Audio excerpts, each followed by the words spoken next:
Assalamualaikum warahmatullahi wabarakatuh. Kembali lagi dengan saya Dini Umi Perdana Pasaribu dengan NIM 1914080022.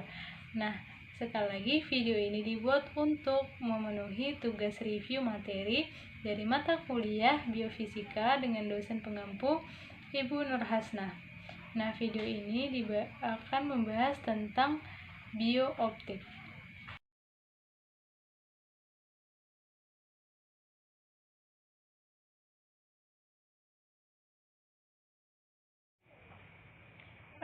Selanjutnya kita masuk ke pengertian biooptiknya terlebih dahulu. Nah, biooptik ini tersusun dari dua kata juga, bio dan optik. Bio ini berkaitan dengan makhluk hidup atau zat hidup atau bagian tertentu dari makhluk hidup. Jadi memang hidup, bio itu hidup. Sedangkan optik dikenal sebagai ilmu fisik yang berkaitan dengan cahaya atau berkas cahaya. Jadi cahaya yang ada pada makhluk hidup, kiranya begitu. Selanjutnya, struktur organ mata bisa kita lihat pada gambar. Juga mungkin tidak semua yang ada pada struktur mata yang dijelaskan atau yang dipaparkan pada video ini ada pada gambar.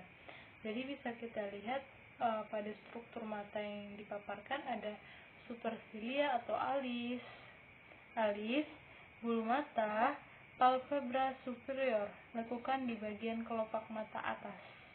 Ini pars suprator solis, kelopak mata kecil yang berada di atas bulu mata. Ada banyak juga, rima palpebra, angulus okul, sudut mata, limus palpebra, angulus. Ada sangat banyak bagian-bagian mata. Mungkin di sini kita zoom yang umumnya. Nah, di sini ada kelopak mata yang biasa di sini, kelenjar mata, bagian ini saluran air mata. Jadi pada saat menangis maka keluarnya dari sini saluran air mata. Ada sklera, iris, pupil, kornea. Jadi kornea itu yang bagian hitam pada mata. Inti pada hitam itu kornea. Pus humor, bilik superstior, sendisus sensori, otot ciliar, konjungtiva, sama apa yang isinya, bulu mata, sklera, koloid, retina. Jadi ini adalah merupakan struktur mata. Oke, jadi kita lanjut. Jadi sel-sel reseptor itu kayak penghubung atau penghantar untuk informasi khusus yang memiliki fungsi untuk mengenali perubahan lingkungan yang terjadi. Ditinjau dari fungsinya, sel-sel reseptor ini sendiri dibagi menjadi dua, yaitu interoreseptor dan exoreseptor. Reseptor berarti interoreseptor, berarti dia itu yang menerima pengaruh-pengaruh yang dari dalam, sedangkan exoreseptor berarti itu dia menerima perubahan dari luar.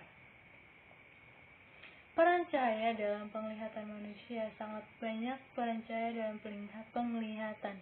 Jadi bukan berarti, kita punya mata, kita bisa langsung lihat, tapi peran cahaya ini untuk memantulkan warna benda atau cahaya pada benda kepada mata, itulah yang membuat kita bisa melihat warna apa, bentuknya seperti apa. Jadi cahaya memantulkan objek dan mengirim pada garis lurus menuju mata Anda.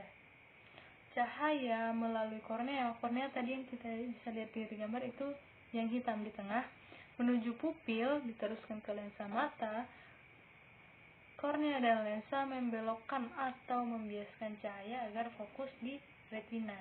Jadi di retina akhirnya. Fotoreseptor pada retina mengkonversi cahaya menjadi gelombang elektrik. Gelombang elektrik melalui saraf optik menuju otak.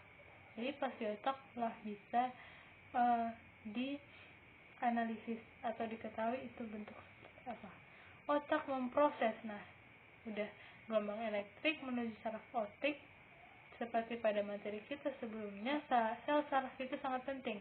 Jadi gelombang elektrik ini melalui saraf optik. Saraf itu yang menghantarkannya menuju otak.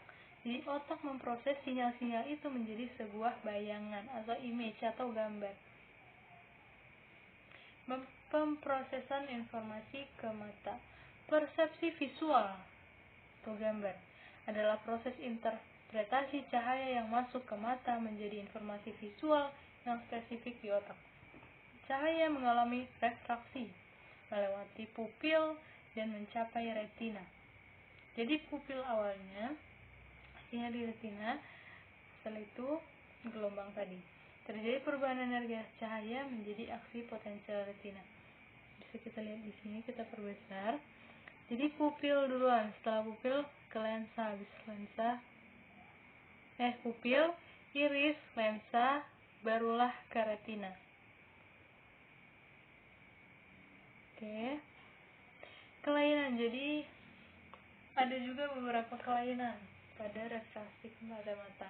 Ada rabun jauh, rabun dekat, astigmatisme. Rabun jauh itu atau miopi adalah yang hanya dapat memfokuskan benda pada jarak dekat. Bisa melihat, tapi dia hanya fokus pada jarak dekat. Jadi jika ada benda jarak jauh atau sesuatu yang pada objek yang jauh, dia merasa rabun atau tidak dapat jelas, tidak dapat fokus pada benda itu. Selanjutnya kelainannya adalah rabun dekat atau hipermetropi. Hipermetropi atau rabun dekat adalah mata yang tidak dapat memfokuskan pada jarak dekat. Itu biasa. Jadi dia harus menjauhkannya dulu, barulah bisa jelas. Mungkin ada beberapa mungkin ada beberapa orang yang jika melihat HP itu kalau dekat sekali dia tidak bisa fokus, jadi harus dijauhin dulu, barulah bisa fokus. Selanjutnya ada astigmatisme. Astigmatisme ini disebabkan oleh kornea atau lensa yang kurang bundar, sehingga benda titik difokuskan sebagai garis pendek yang menggaburkan bayangan, jadi kurang jelas, kabur. Ada juga mata presbiopi atau presbiopi mata tua menjadi gangguan akomodasi pada usia lanjut yang dapat terjadi akibat kelemahan otot akomodasi. Lensa mata tidak kenyal atau berkurang elastisitasnya akibat sklerosis lensa. Dan yang ada juga kelainan seperti mata katarak atau mata buram terjadi karena cairan dalam lensa keruh. Lensa mata kelihatan. Ada pengertian fotoreseptor dan perannya bagi makhluk hidup. Fotoreseptor adalah cahaya yang masuk melalui kornea, diatur jumlahnya oleh pupil dan diterima oleh reseptor yang ada pada retina. Reseptor ini disebut sebagai fotoreseptor yang terdiri dari sel batang dan sel kerucut. Nah, jadi cahaya yang masuk melalui kornea yang diatur jumlahnya oleh pupil. Jadi sebelumnya mungkin kita bahas, kita perjelas pada yang sebelumnya. Jadi kalau misalnya cahaya yang masuk ke mata itu terlalu banyak atau di suasana tempat kita itu terlalu terang, maka pupil kita akan mengecil. Mungkin bisa dibuat percobaan senter, jadi dibuat ke dekat mata kita, pasti nanti pupil kita itu mengecil, pupil yang di mata mesti. Tapi jika kita jauhkan, maka pupilnya akan membesar kembali. Jadi ini nah,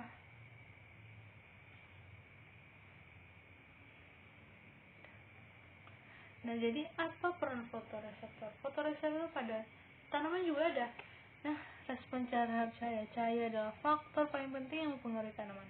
Panjang gelombang cahaya berkisar dari UV sampai A sampai cahaya merah jauh yang dirasakan oleh beberapa fotoreseptor untuk mengenali lingkungan cahaya. Jadi konsep mata majemuk atau faset pada serangga. Mata faset adalah mata majemuk yang dimiliki arthropoda seperti mata serangga maupun mata krustasea, di mana mata terdiri bentuk unit berulang atau ommatidia yang masing-masing memiliki fungsi sebagai visual reseptor terpisah. Umumnya, gabungan penglihatan tersebut akan menyerupai gambaran mosaik atau kepingan-kepingan yang menyatu, mirip ilustrasi dari halftone atau gambaran titik-titik yang biasanya ada dalam majalah maupun surat kabar. Jadi mata bajemuk mungkin bisa dilihat jelas pada capung atau lalat. Banyak mata-matanya, seperti kepingan-kepingan yang menyatu. Jadi proses melihat pada mata majemuk. Adapun proses melihat pada majemuk, yaitu setiap omtidium akan menyumbangkan informasi penglihatan dari satu daerah objek yang dilihat serangga dari arah yang berbeda-beda. Bagian omtidia yang lain akan memberikan sumbangan informasi penglihatan pada daerah lainnya. Jadi mereka saling memberikan informasi, jadi sangat bisa melihat dari arah mata yang mempunyai mata majemuk ini. Konsep mimikri pada bunglon. Bunglon beradaptasi dengan melakukan mimikri atau mengubah-ubah warna kulitnya sesuai dengan lingkungan. Dengan mengubah warna kulitnya sesuai dengan lingkungannya, bunglon terlindung dari pemangsa sekaligus tersamar dari hewan yang dimangsanya. Jadi penyebab bunglon ini berubah warna dipengaruhi sinar matahari, suhu, dan mood.